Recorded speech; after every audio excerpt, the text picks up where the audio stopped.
And bad morning to all of you out there. And it was a fucking already like difficult morning, fucking the last 3 minutes trying to get this thing on the road anyway, because you'll never guess what happened. My fucking browser decided to crash.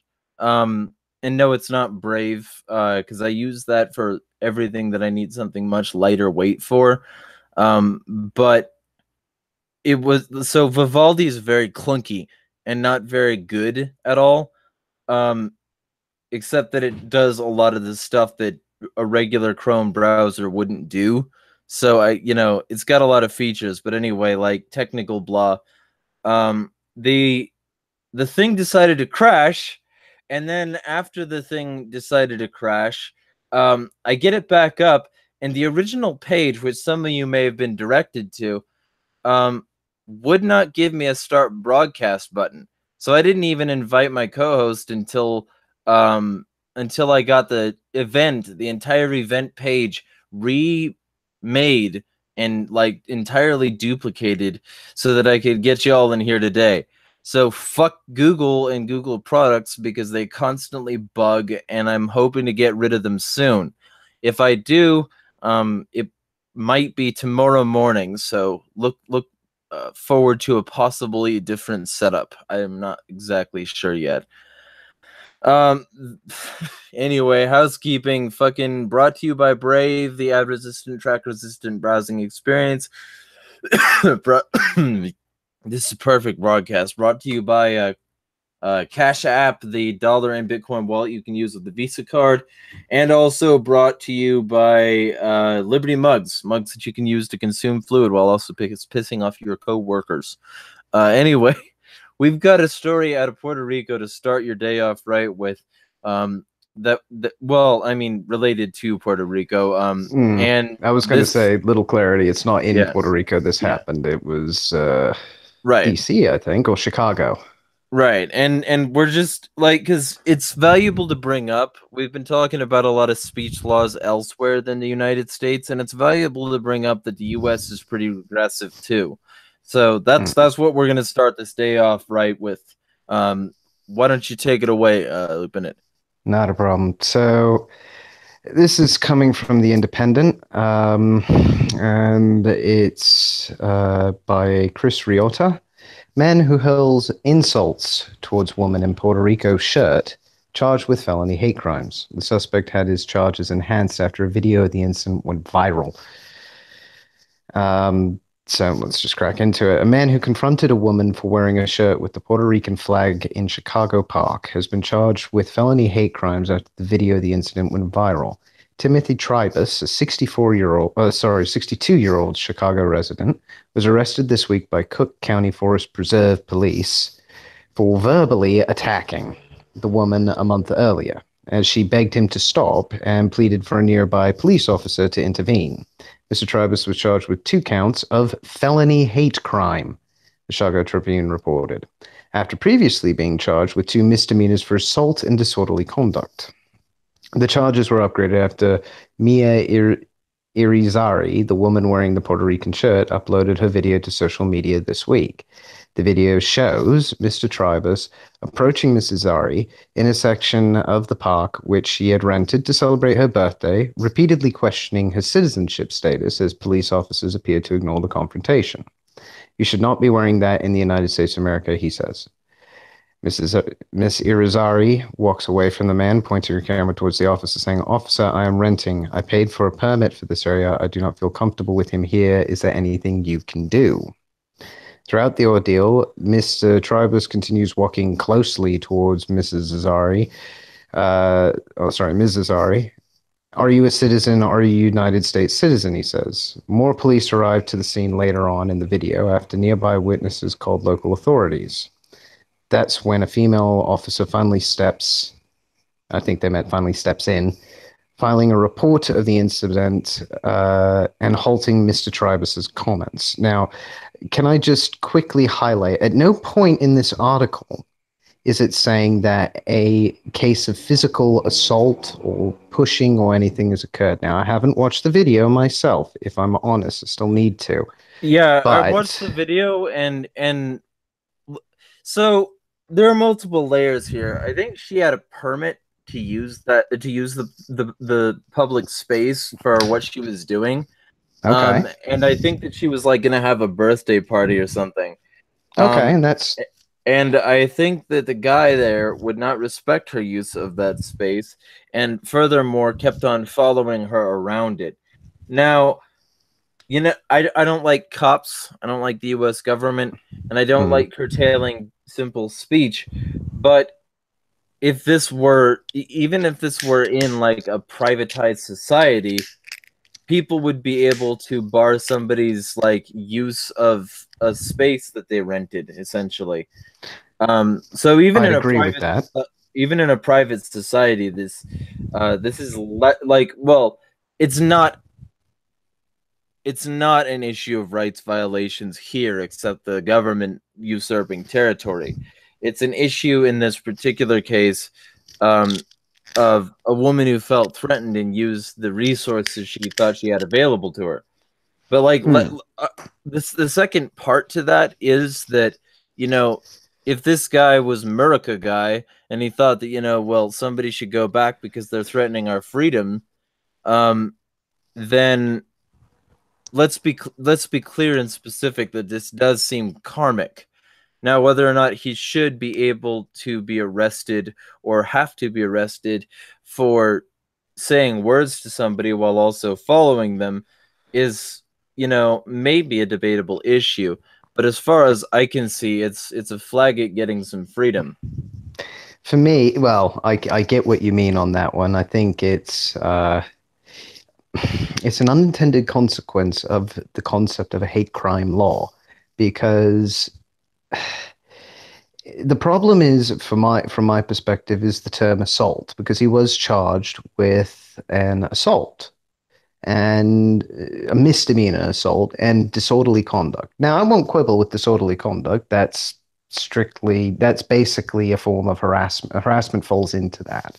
So that's valid. I'll give him that. Now, whether or not disorderly conduct can be upgraded to a hate crime, I do quibble with on a number of things. But let's put that aside. My main concern is the fact he's been charged with an assault, unproven, and that has now been upgraded to the charge of hate crime because he verbally abused somebody. And listen, I mean, the language used by the Independent here, hurled insults.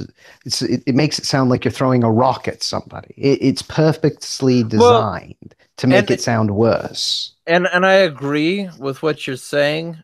Um, and I also think that the idea of a hate crime is absolutely trash. Mm. You shouldn't, because what you're doing then is you're effectively saying that since we can't charge you with a full-on offense, we're going to add the context of what was going on in your brain as further incident to the crime. And to me, that's it's almost Orwellian in nature. It's saying you can't think It's what thought you crime. want about, so you can't think what you want about these people, but only these people, keep in mind, because like all the people who have tweeted like something that's easy to search, which is kill all white people or kill all men or kill all white men, they get to keep their accounts most of the time, for much longer than other people do. Because I'm not going to say they don't eventually get suspended. Some do, They some get don't. to they get to keep their jobs, their families, their lives typically. Um, and not, by the way, I'm not suggesting kill somebody because they made a dubious internet joke or comment. I'm just saying like they get to not be in jail for the rest of it, which is ironic since some of the reasons that a lot of them say that is because of various legal problems with minority representation in politics, but that's a separate issue. Hmm. Um, the idea of a hate crime upgrading a normal crime or creating a crime where there wasn't one already, it makes sense if you consider what was in the other person's brain and that emotional trauma might have been a problem for them. But I don't think in most of the cases there are any emotional traumas. I don't think there are any additional traumas to what was already there. And if the only real thing here is that somebody hurt your feelings, that's a separate issue entirely. He should have been charged with trespassing. That's about it. But okay, then there's a trespass. I'd give you 100%, and Trespassing and harassment. yeah, That's that those two, and those could be dealt with like a basic restraining order for crying out loud. It doesn't well, require a felony to be applied because that's mandatory jail time, something like 10 years for a 62-year-old man who expressed his opinion. yeah. Well, I mean, Very aggressively expressed it, but he didn't violently. he didn't just express it. No. Okay, well, did he touch her? Did he? I mean, beyond like. I don't think so. He might have bumped her a couple times, but either way, I'm saying let's not say he just expressed his opinion. He didn't just express his opinion. He also followed her all over this park. So like, let's not try to minimize it. Let's just just the facts here, because like Fair enough. he didn't just express it. If he expressed his opinion with a megaphone from the edge of the park, he wouldn't have even been trespassing. That's how Alex Jones did it. But that in addition to the fact that that he wouldn't leave, even like and officers had to wait on the periphery for backup to get there because even they considered him a threat. That has additional implications, I would say, but I don't think charging him with a hate crime in this case, or many others, would be the beneficial thing to do here. I think that hate crime legislation has zero benefit, and the only thing it does is serve to be like lip service. Like, honestly, most cops who kill a minority don't get charged with a hate crime. And No. if that's not an absurd thing, like, because profiling is definitely a factor in every police shooting. So if they profiled the minority and then shot them dead, they don't get charged with a hate crime. But if somebody is just simply insulting somebody while also following them, that's a hate crime. Like, if anything, that's where people's heads should be at. It's a double standard, and that's the problem with hate crime is any kind of crime. I mean, again, South Park, they did a very simple, basic presentation that explained why hate crime law was a bit moronic, because all actual crimes, malince, yeah? All the crime, malince crimes, the ones that have real victims, those are usually done because of an act of hate or an act of greed. There's not usually anything else that is a major driver for those, especially if it's a crime of passion is always a crime that is driven by an act of hate in some way, shape, or form. Even if it's somebody you love, there's not that far a disconnect between love and hate when in a lot of relationships. It's not everyone, but some of them have that juxtaposition where you love the person, but you hate something that they do, and that kind of thing. And those types of crimes, you could call those technically hate crimes. They're not hate against a race, but they are hate against a person or an act or an ideology. I mean, those kinds of things technically are hate. So where do you draw the line? But see, that's the real purpose here, isn't to like prosecute people for like something universally applicable or something like, something that laws would actually be good for.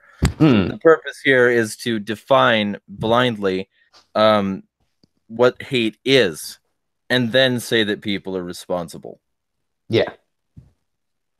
And that's where I start having real problems with it, is if you start saying, well, this crime is slightly worse than another crime, and that slightly requires an extra 10-year sentence to be tacked on top, when if you were to have done that 10 years ago, and it probably wouldn't have batted an eye. Nobody would have batted an eye.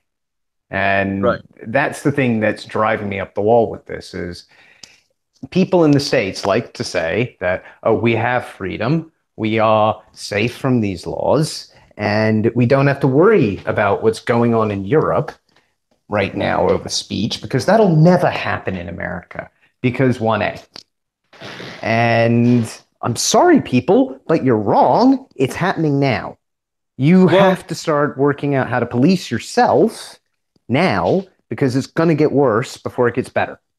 Well, right. And okay, so the same, and this is something that I've brought up multiple times. The same people who are, quote, freedom checking people like Medicare, like you wanted to talk about. Yeah. The same people who are doing that are usually the same people who would make jokes about shall not be infringed, and make jokes about the fact that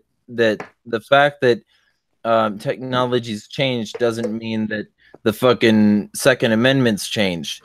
Well, let me be real specific when I say the Second Amendment is bullshit.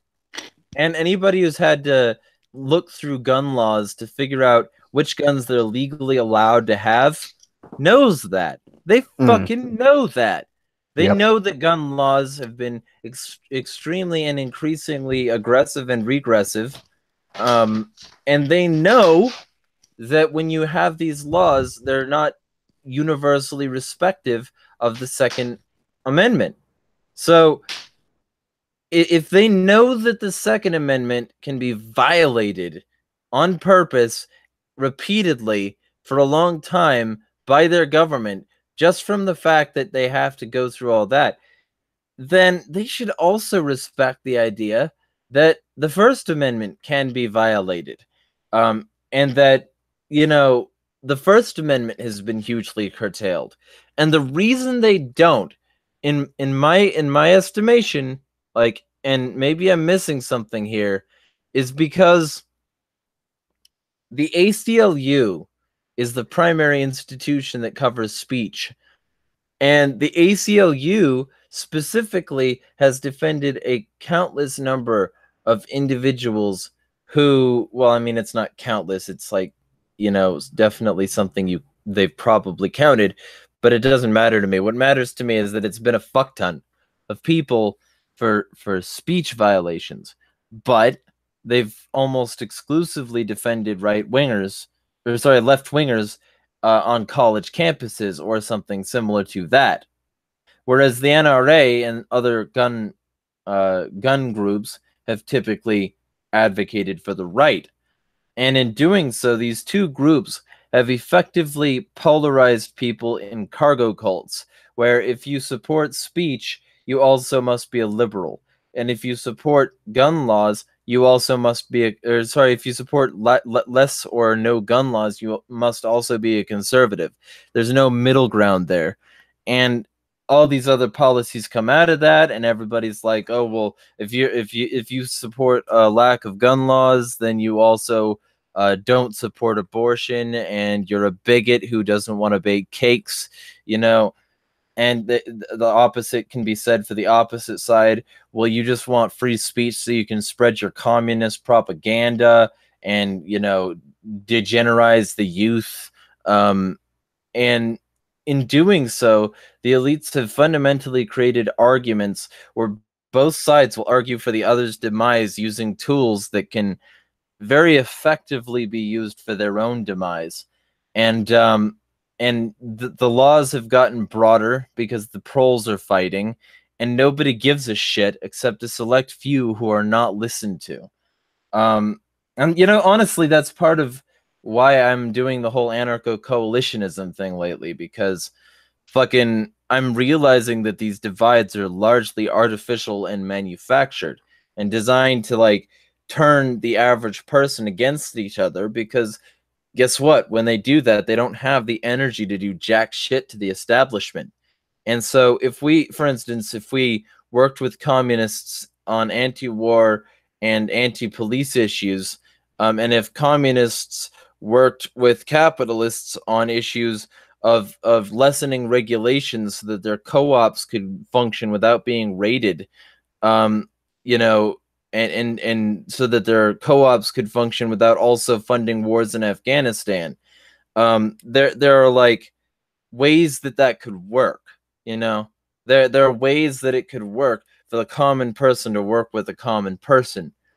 And they don't want us to think in those terms because it lessens their control net when we work together. Because the more we work together, the less conflict there is, and the less conflict there is, the less they can point to that, say, this is why you need us.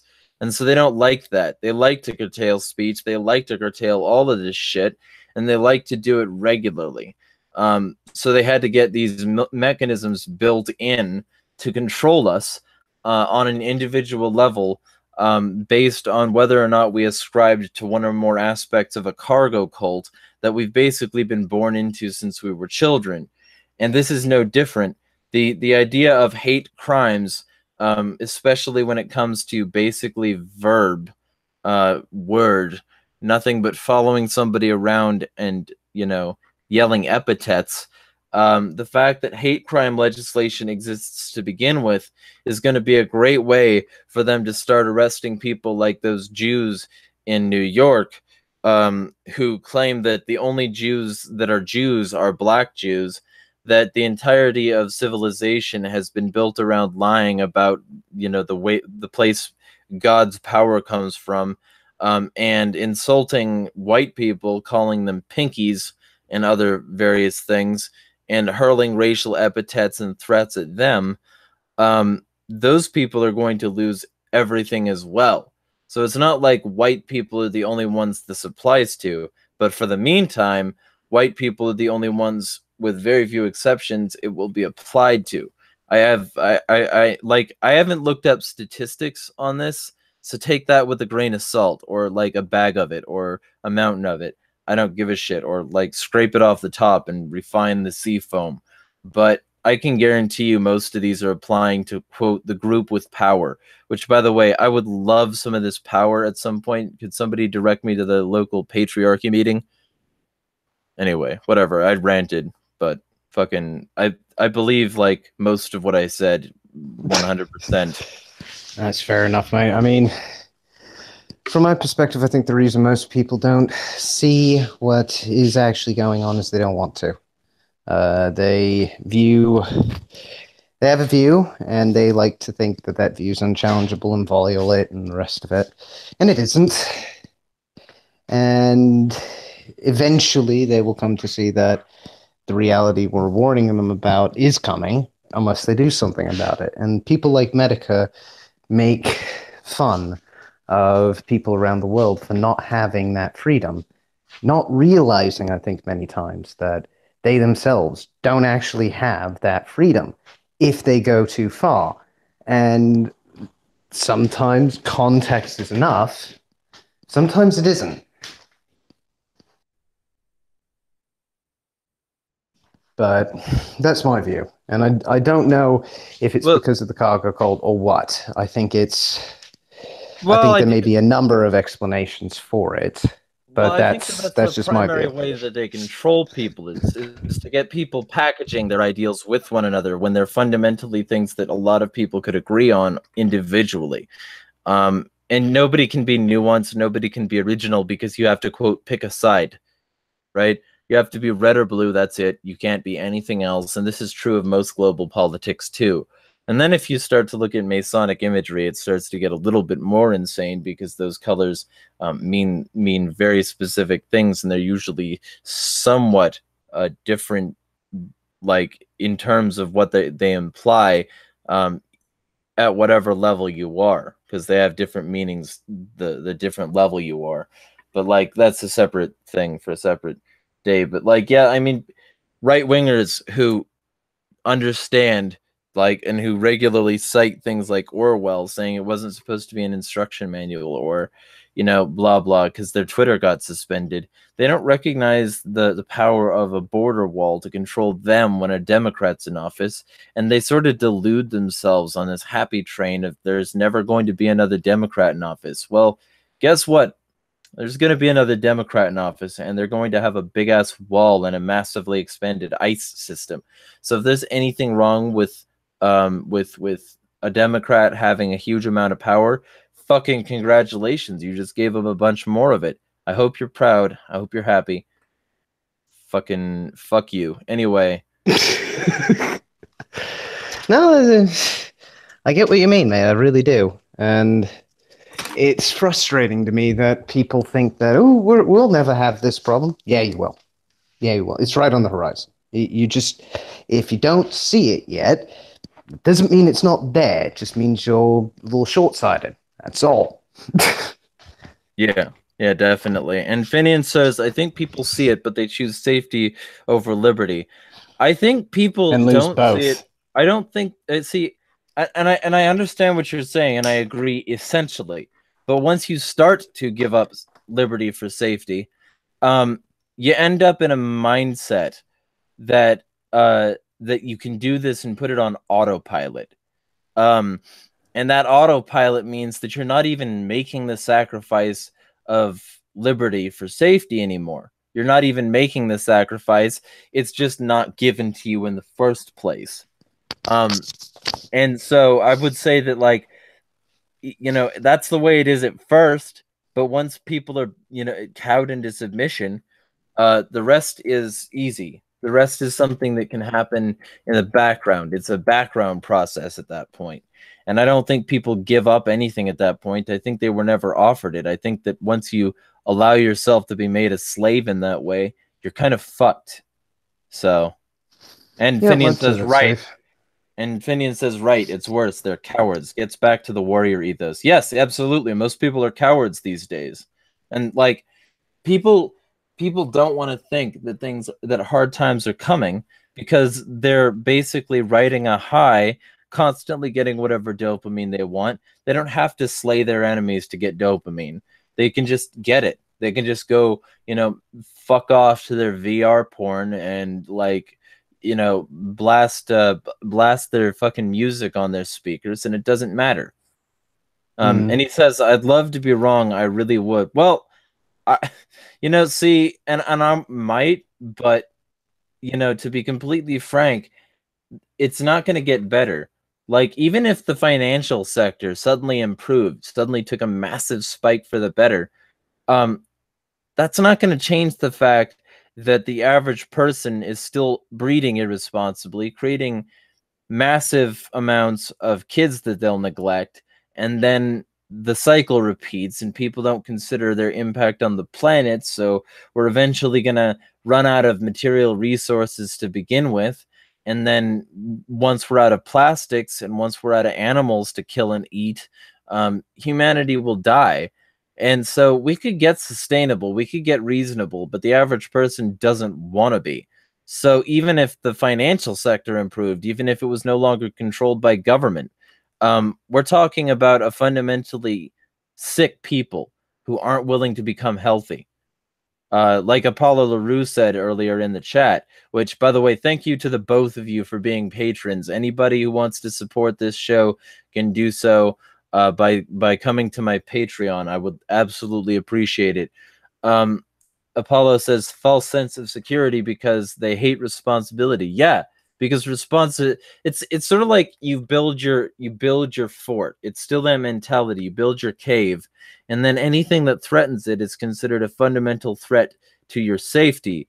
And their cave in this case is entirely virtual and not very, like, not very tangible. And so they'll basically fight to protect their lifestyle tooth and nail, because they consider anything that makes it harder a threat, because it's a threat. But you can ignore threats and decide that you're not going to do anything about them, and that makes the whole job much easier. So that's what they do. They ignore the threat. They ignore the responsibility of dealing with the threat because it's a threat, because they don't want to be threatened, because they like their bubble wrap bullshit fucking corporate blowjob lifestyle. And Finian says, like, price increases, numerous regular supplies I get from my family have gone up $3 to $5 a package in the last month. But when you try to explain the inflation, people's eyes roll back into their head. Yeah, and that's because they don't want to consider the economic impact of their choices. They just want to think, I can deal with this guy with hate crime legislation. That won't expand the government at all. It'll just be what the government's there for, to protect me. Right? No, it's not there to protect you. It's there to protect corporations. And Apollo says VR porn will be the downfall of the West. I mean, No, it's just, gravity. It's going to increase. It's going to hit terminal velocity, and then brains go splat on the pavement. AR porn isn't.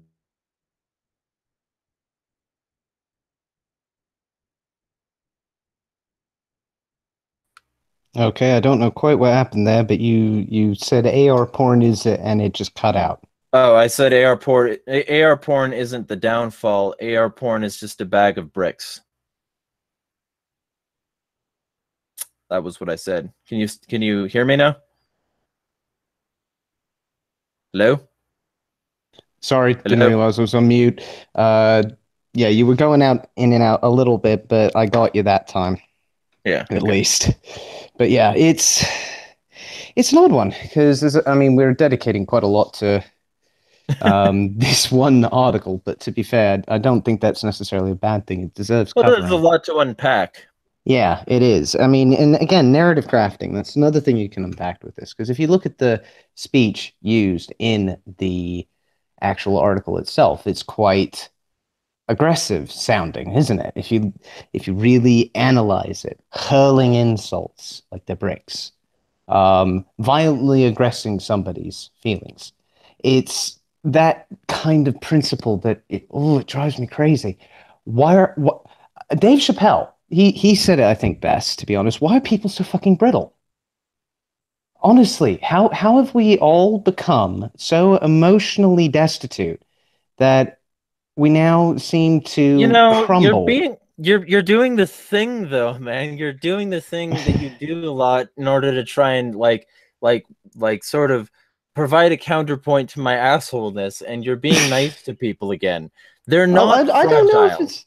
They're not I don't think it's fragile. nice to call people fragile. But it's much nicer than the truth, which is that they're not fragile and they're using this as a weapon. They're not fragile, they're craven, and they're using the tools that they think they can use to fight the people that they've made their enemies. That's all. They're like, this woman is a possibly different story because she was being stalked around a park, but Hmm. the mass majority of people who cite hate crimes cite it because somebody was mean to them on Twitter.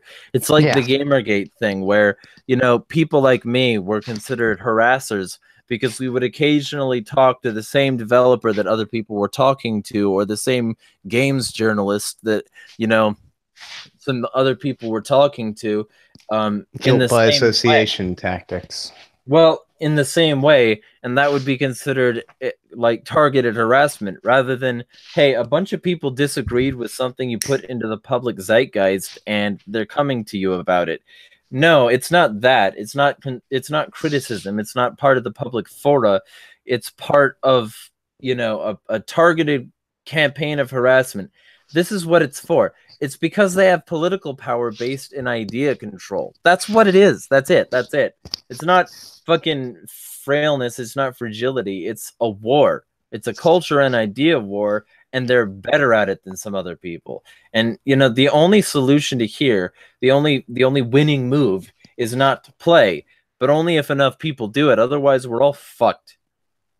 No, that's a fair point. I mean, don't play politics has always been one of the best pieces of advice that anybody can ever give anybody else because it doesn't help. It tends to piss people off on at least one side, and it makes you look like a brown nose half the time as well, which is never particularly pleasant.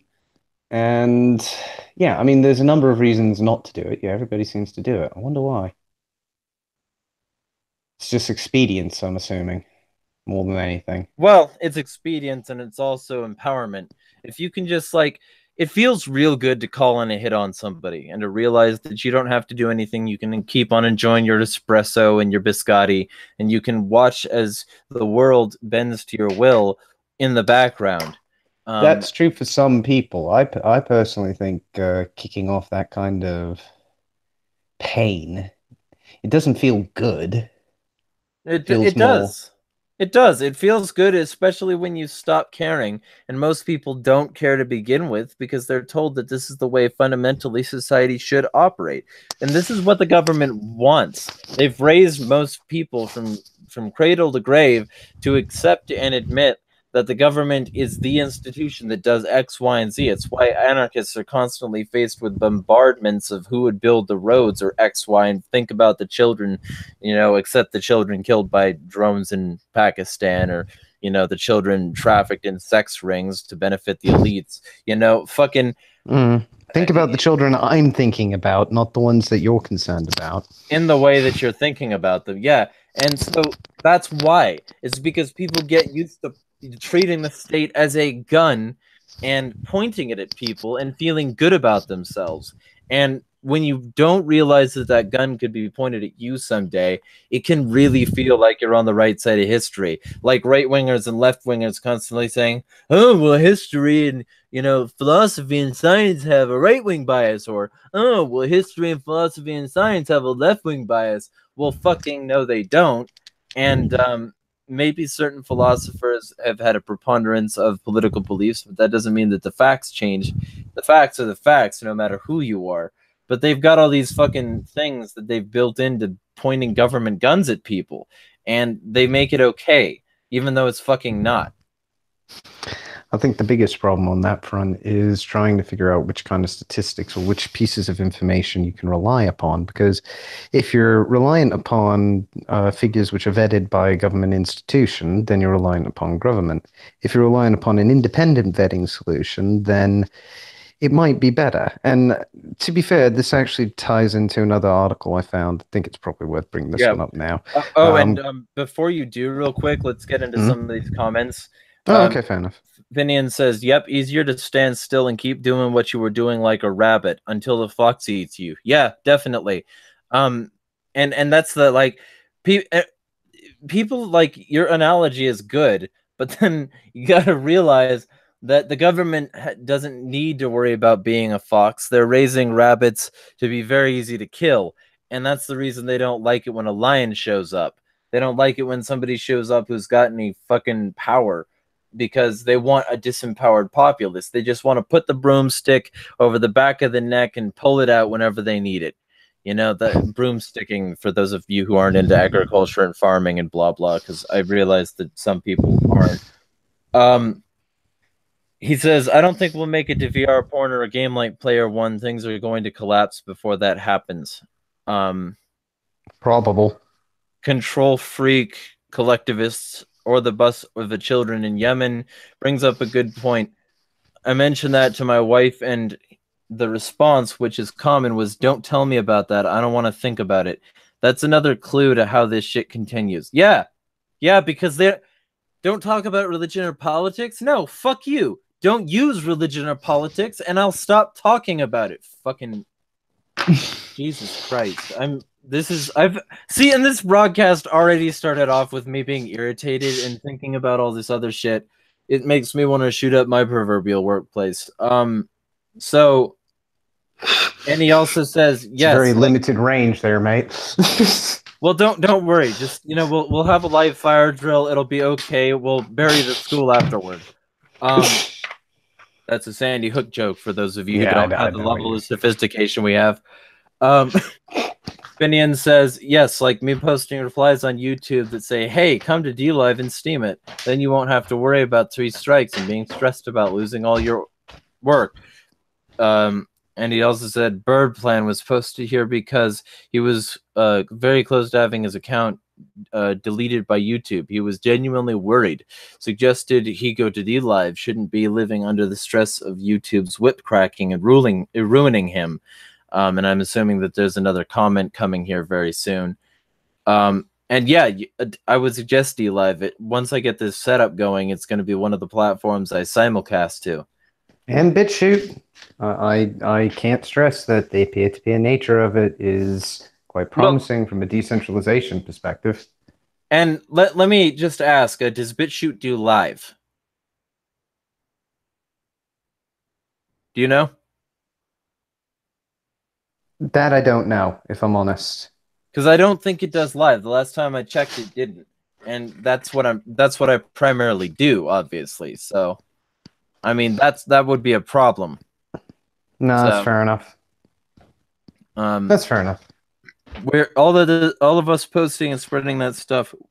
We're a virus in the Matrix. Well, maybe or we're just like what we're like, because that's the thing.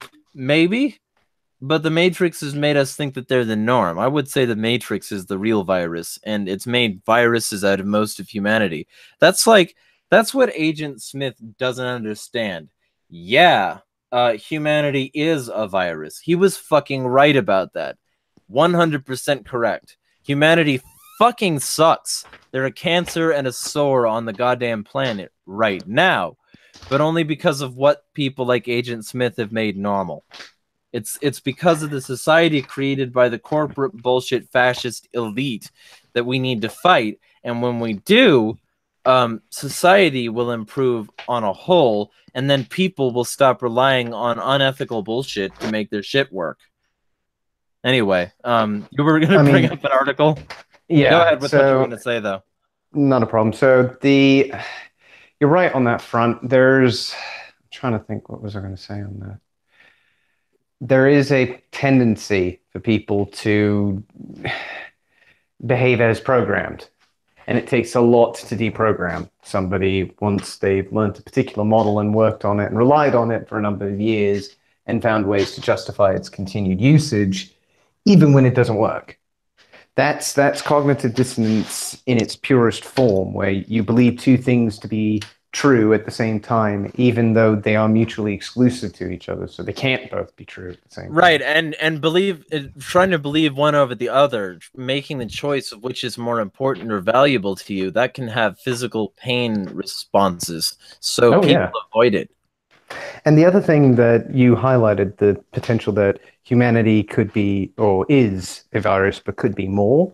I personally like to think that, well, I like to think this and I like to advocate it as the framework that we work from makes us into viruses.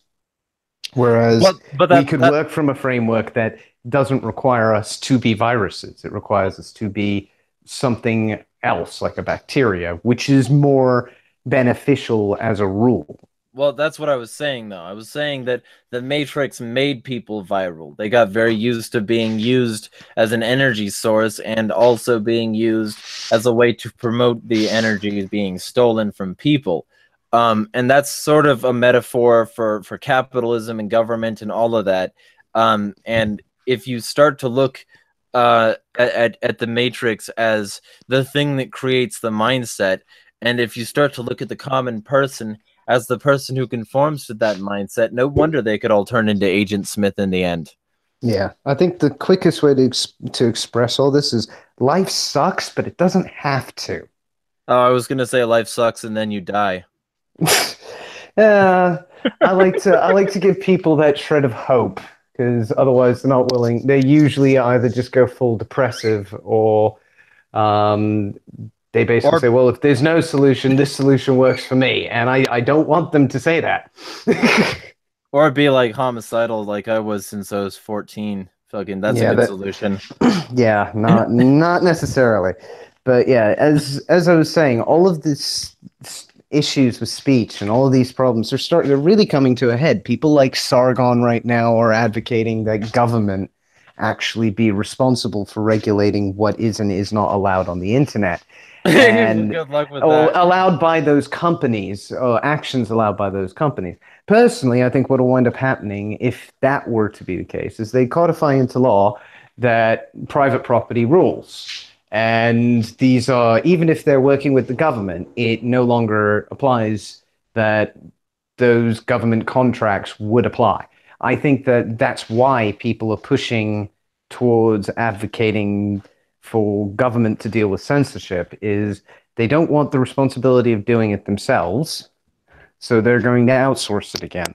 And it didn't work with net neutrality. It didn't work with any of the other things that it's been tried on, so I don't see why it's going to work now. However, there is a different movement from the UK growing, not just Sargon's view of it, but there's another group which are calling for independent internet regulation. Now, I don't really have a problem with that, because that's market-based solutions being defined. Now, the only problem I have is it centralized or decentralized? So if there's a framework that people can work from, which appears to be what's being suggested here in this article, that would be a good thing. So, articles from Sky. Calls grow for an independent internet regulation in the UK, published 11th of July, so this is a bit older, but it's more relevant than ever. Amid data protection breaches, automation fears, and social media harassment, calls are growing in Westminster for new independent internet regulations. Alongside the many social harms attributed to the internet, it has also earned hostile opposition from the companies displaced by the wild growth of rivals that are operating in its relatively unregulated sphere. A panel discussion organized by think tank Everyone in the House of Lords on Wednesday featured representatives from the industry, the Conservatives, and Labour. They talked about analog regulation in the digital age. Despite the agreement that regulation required collaboration, there were no contributions from Google or Facebook, just hours after the latter received a maximum fine under UK law for giving user data to an elections consultancy. We're in a post-Cambridge Analytical world, stated Rachel Coldcut, the think tank's chief executive, who argued that developing the infrastructure for regulation was more important than the regulating body themselves. And to be quite frank, I wholeheartedly agree with that premise. You create a framework, let a load of entities run off that framework, and then let them compete, let the best win. Same as everything else in market economics. The regulations already being conducted by the platforms themselves, from systems automatically scanning for terror material through to hate speech, although both forms of moderation have had problems. In the face of YouTube deleting potential evidence of war crimes in Syria, which, again, it depends on which side they're talking about, and Facebook flagging the United States Declaration of Independence as hate speech, the key seems to be making the internet giants accountable. Artificial intelligence technology is also an issue, already breaching equality laws by discriminating against individuals when assessing CVs, explained Kirti Sharma, the vice president for AI and accountant technology firm Sage. Labour's Liam Byrne MP said that too little had been done to address the rise in what he had described as oligopoly and technopoly. And Baroness Harding raised the issue of competition issues in which the largest companies invited. Ed Vasey, MP, the former Culture Secretary, acknowledged the phrase regulate the internet was often used as a form of shorthand, and little of what that specifically requires has been articulated. Baroness Lane Fox of Soho, who chaired the panel, said the challenge was to break regulation into manageable chunks. The aim is not to create a new regulator, rather to develop the infrastructure for regulation, said Ms. Caldecott, echoing an independent report by Mark Bunting, a partner at the Communications Chambers, which was commissioned by Sky. Mr. Bunting's report warns the risk of regulation by outrage and cites communication regulator Ofcom, which stated, effective regulation requires a clear definition of the services that are to be regulated, a specific account of the potential harm to be addressed, and hence a clear rationale for the specific regulation. That's the end of the article. Now, I have every support for there being a standardized framework for companies to work from when it comes to regulating speech. People need to know what is and is not permissible to say to somebody else to avoid conflicts. In particular, things like threats, actual threats of violence, saying that you're going to hurt somebody or telling people they should hurt you. That's wrong. That's a violation of the NAP. That's using your speech to remove the other rights of another individual. And that is a rights violation. That is something that is malim It's, I don't think either of us would disagree on that. And that principle needs to be understood and is covered by other laws. You don't need special laws to define a subset that needs to be regulated for. If you do have those laws, that's when things go horribly wrong and it becomes unmanageable, as these big publicly funded private companies are finding. And I call them that because they are all government contractors with the intelligence community. Therefore, they are all bound by the US Constitution, and therefore they must uphold it, Well, regardless of no, what they other must. laws state. I Technically, mean, that's the contract. yeah, well, technically, the cops are supposed to serve and protect. Technically, they're washing it off their cars because the veneer is fading. Technically, Hmm. the government doesn't give a shit about their laws, and technically, Lysander Spooner was right. Yeah, and this is my main problem at the moment is I'm seeing it more and more. When something bad happens, it's not go to the rule books and see what you could actually charge them under now. It's assume nothing's there because they're doing this now. So then make a new law. Now, that creates loopholes, and people don't really seem to understand this fact, or even appreciate it in any way. You create that loophole where there's this new rule for the internet.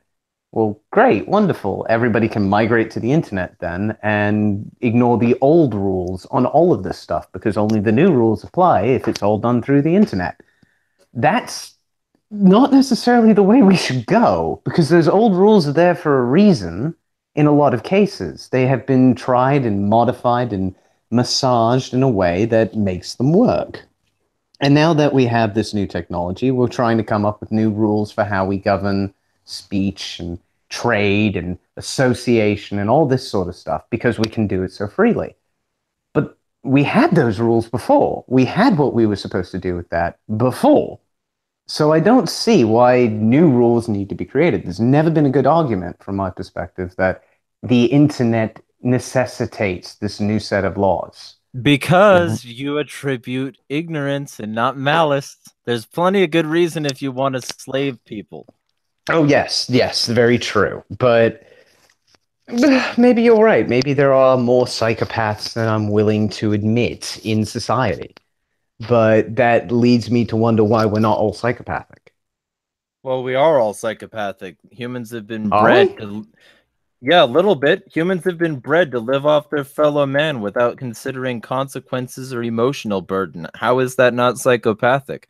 We live in a psychopath society. Everybody's like ignoring the fact or not caring about the fact or justifying the fact that they live like in first world countries that they live off of people who have suicide nets outside their workplace, who fear the sky because of the bombs that regularly rain down from it, that our cars are powered by oil and or lithium. Yeah, I'm looking at you too, Elon. We see you on the Bilderberg committee. Um, oil or lithium garnered from foreign wars built near opium fields that are protected so that the fucking constant supply can still rush to China. And by consolation and consequence, the rest of the world, fucking this shit is bigger than anybody wants to admit. And it's bigger than anyone wants to admit because, like, guess what? Everybody's fucking crazy. Everybody's fucking psychopathic, at least a little, and they've learned how to justify that and living at the brutal expense of their common man by ignoring it, by ignoring the consequences, and by treating their fellow man like they're something other. That's why xenophobia and jingoism are so fucking huge across the planet. Why every first world nation has to think they're the best, because if they don't, then they'll start to look at the people who they're oppressing and exploiting through, yes, state capitalism. I fucking said it. Um, as actual people that they shouldn't do that to. So we've all been trained to be barbaric, brutal, terrible people living at the expense of our fellow man. And if that's not psychopaths, I don't know what are. No, it's a compelling argument. The problem I mean, I do know they exist, and I do know that they're out there, and a lot of them are in control of the system. And I think that's what the main problem is that level of control that they have over the system inherently, because it's designed to promote their control I mean, that's how the logic of it works. The most likely to be corrupted are the ones who will seek the most power. And if they have the means to control, they will educate themselves to achieve those means, no matter what. And if you provide a means of political control in a society instead of just economic, it creates a second network of control. And it's an Now, with invisible gun that nobody can ever actually see. And on an yeah, but it still unaccountable kills gun, like people. imagine a gun that just went off because it wanted to, instead of going off because you actually pulled the trigger. It has a bad safety, it has constant malfunctions, and it doesn't fit in the holster well because it keeps growing. I Imagine that gun turning into a cannon or a nuclear bomb, and that's what government is. I mean, for me, actually, that's a brilliant analogy because there's actually, I mean, there's, again, Discworld is one of my favorite sources for material because it does a brilliant job of describing certain things, like guns in this case. The way you described it is what the gun in, or the gun in Discworld was. It's the only gun that was ever made in the series, and it had a whole book dedicated to it, practically, and it controlled people, except for one person who was basically the uncorruptible character, Carrot. He could not be corrupted by anybody. He followed the letter of the law always and followed basic morality always, and he wouldn't necessarily understand everything straight away, but would adapt very quickly once he received new data. It was quite a clever use of that character. And he's the only one who could pick it up and not use it and basically pull away from its draw. Even the main character in the book, Vines, was drawn to using it because it would make it so much easier to eliminate the evil in the world, to just pull that trigger and watch it go away. Right, because he was Smeagol. It was that kind of principle. It was trying to take him over. He fought it and won well enough to give it to Carrot, who then destroys it. But it's, I mean, there's a lot more to the book, so I'd recommend you read it anyway. But it's And what's that book one again of those. for the people It's in the back? called. I'm trying to think which one it was now. I think it's Men at Well, Arms. who's it by? Terry Pratchett. Okay. Well, It's then part of the everybody Discworld can. series.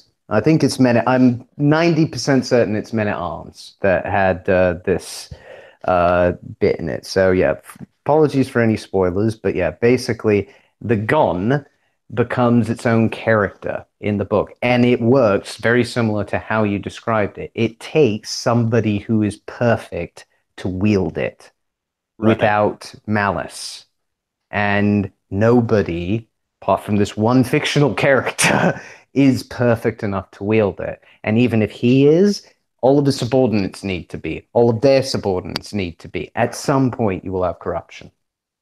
Yeah, absolutely. You know, and Apollo LaRue's in chat saying that that it's crazy that anarchists are the sane ones. Yeah, well, it would be crazy, but I think the average world person has been made so sick in the head that they can't look at how things are, so they like hide instead. I think a lot of it is we think we're different than the rest of the universe. Right. Because of our position as people who can think. But I don't consider us that different from everything else, even the hydrogen atom in the rest of the universe. And if you accept the fact that the universe has some fundamental functional framework laws, and that's it. Everything else is conflict. Everything else is a form of spontaneous chaos and order. And that is what anarchy prescribes, is a form of spontaneous, basically chaos, which has its own spontaneous order.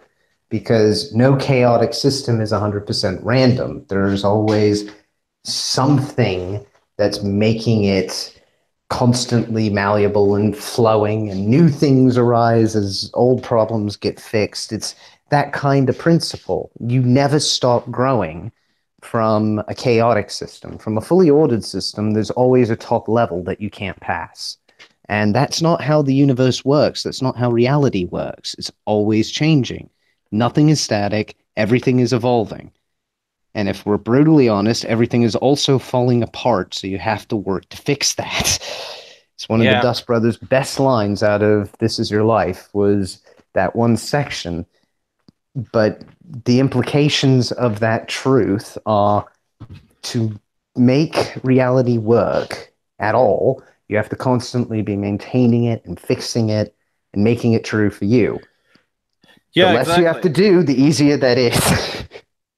Yeah, and people like, for anybody who's following me right now who doesn't understand it, that's why I use Sonic as a metaphor, because chaos control needs to start with personal refinement. It's power enriched by the heart. So if your heart is impure, you'll wield chaos improperly.